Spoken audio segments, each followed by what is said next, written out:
Titin kan jelas keterangan Sudirman mengatakan bahwa sejak di Cirebon 2016 diamankan, si Sudirman ini karena dia bertahan keterangannya karena tidak melakukan, kemudian dilakukan kekerasan banyak sekali. Namun yang paling membekas dan membuat fisiknya itu tidak berdaya adalah tembakan peluru karet yang dijelaskan kepada Ibu Titin, ya, baik besuk yang pertama maupun yang kedua tadi siang ada bekasnya peluru karet.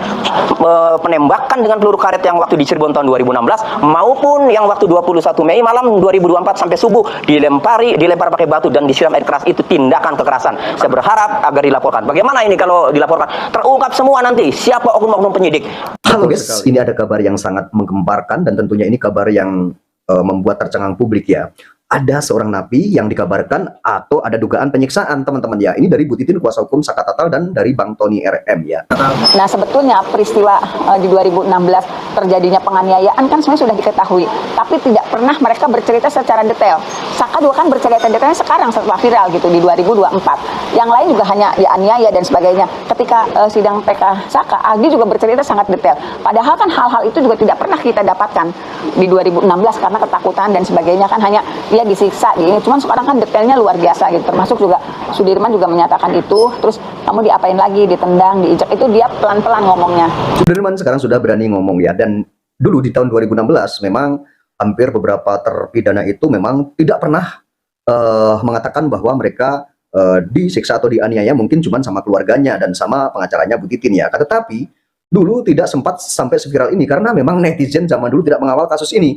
Akan tetapi sekarang netizen dan masyarakat ini luar biasa mengawal kasus Vina Cirebon, sehingga sekarang akan terkuak semua ya. Itu pun harus saya, kamu ingat kamu diapain lagi? Ya Bu, ditembak, belakangnya pakai peluru karet, terus diapain lagi, ditendang tapi orangnya pakai sepatu. Kan itu kan rasa yang dia omongin, berarti kan dia waktu itu merasakan belakangnya ditendang itu. Betul. Itulah sebabnya Sudirman tuh aktivitasnya memang tidak bisa luar biasa.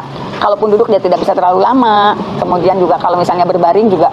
Terus kalau kamu tidur gimana? Sering bangun-bangun Bu, karena sakit, jadi harus ganti dulu posisinya, terus bangun dulu, nanti dilanjut lagi. Itu setiap malam dia gelisah seperti itu.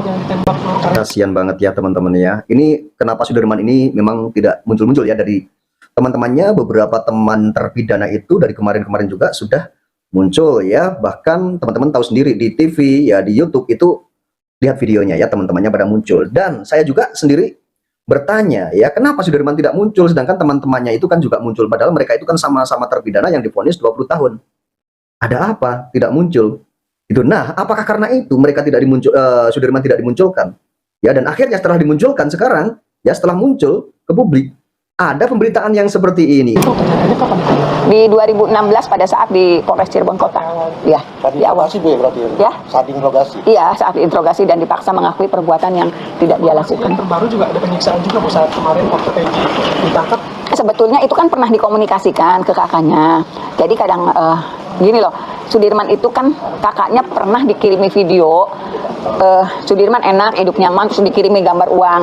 Nah, kakaknya akhirnya nanya, kamu megang handphone? Enggak, Ang, gitu. Itu kok ada foto video kamu lagi tidur terus pakai? Enggak. Jadi Sudirman juga yang video-video hidup nyaman itu tulisan A, nggak usah menghubungi saya sudah nyaman. A, nggak usah urusan sama Bu Titin. Bu Titinnya tuh pakai huruf gede banget.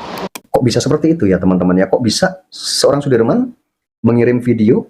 Apakah Sudirman memegang HP? Kan tidak mungkin gitu ya. Ini dipikir secara nalar dan logika, ini kayaknya tidak ketemu dan tidak masuk di akal gitu ya. Tidak masuk logika gitu ya teman-teman ya. Kenapa Sudirman bisa mengirim video bahkan mengabari bahwa di sini katanya sudah nyaman dan sudah tidak usah hubungin saya. Nah, itu ternyata dia tidak pernah menulis itu. Tidak pernah dia ngirim video itu gitu. Iya, ke Mas Beni. Itu oknum. Ya, itu oknum. Nah, saya nggak ngerti ternyata video itu juga kan pada akhirnya ditangkap oleh napi yang 6, seolah-olah enak Sudirman sih. Ya, tadi menurut Ibu. Nah, ini oknum katanya gitu ya teman-teman ya. Bener.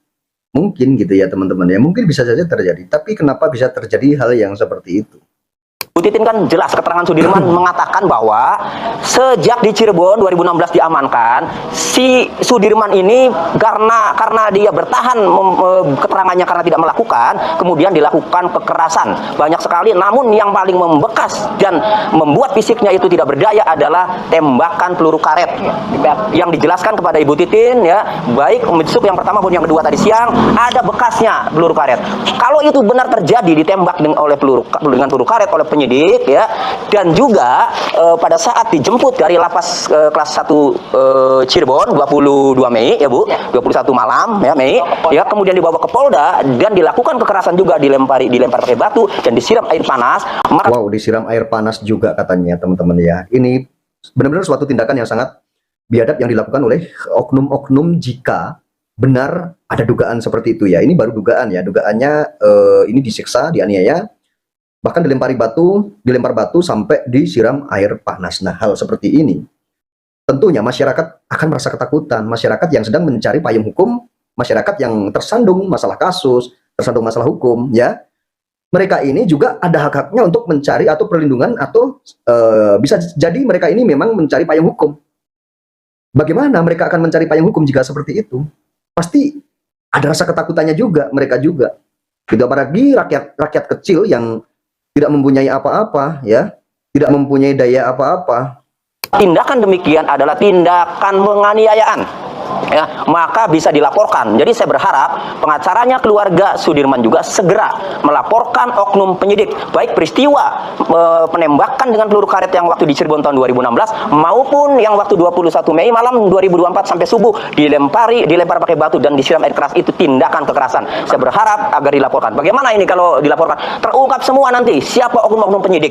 Betul sekali ya. Ini saya setuju dan mendukung apa pernyataan Bang Tony ini, ya memang harus dilaporkan. Barang buktinya tadi yang harus dicari.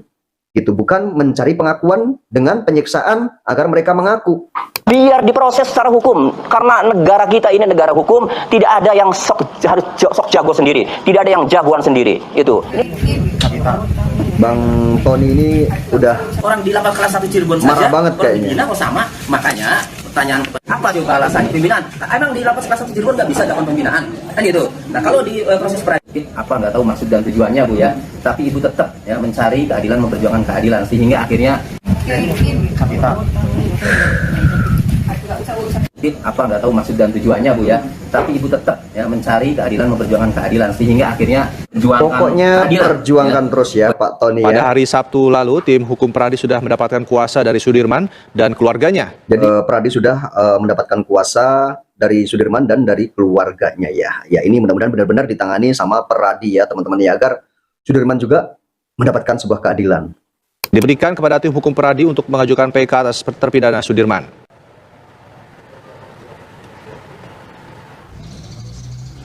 Akan mengajukan PK ini teman-teman ya. Kami akan upayakan mengajukan PK dan kami akan berupaya untuk mendapatkan keadilan. Apapun yang kami sampaikan, novum, kekeliruan, kehilafan hakim dan juga keputusan yang bertentangan satu dengan yang lain, kami harapkan semua bukti fakta yang kami hadirkan dalam persidangan dapat membuat jelas peristiwa ini. Oke teman-teman ya, jadi seperti itu ya. Mudah-mudahan narapidana mendapatkan keadilan ya, beberapa narapidana. Korban juga biar mendapatkan keadilan. Ya, nanti bagaimana keadilannya setelah semuanya ini selesai, putusan ini bagaimana, putusan PK, nah kita hormati apapun itu keputusannya. Dan oke teman-teman, sampai ketemu di video saya selanjutnya.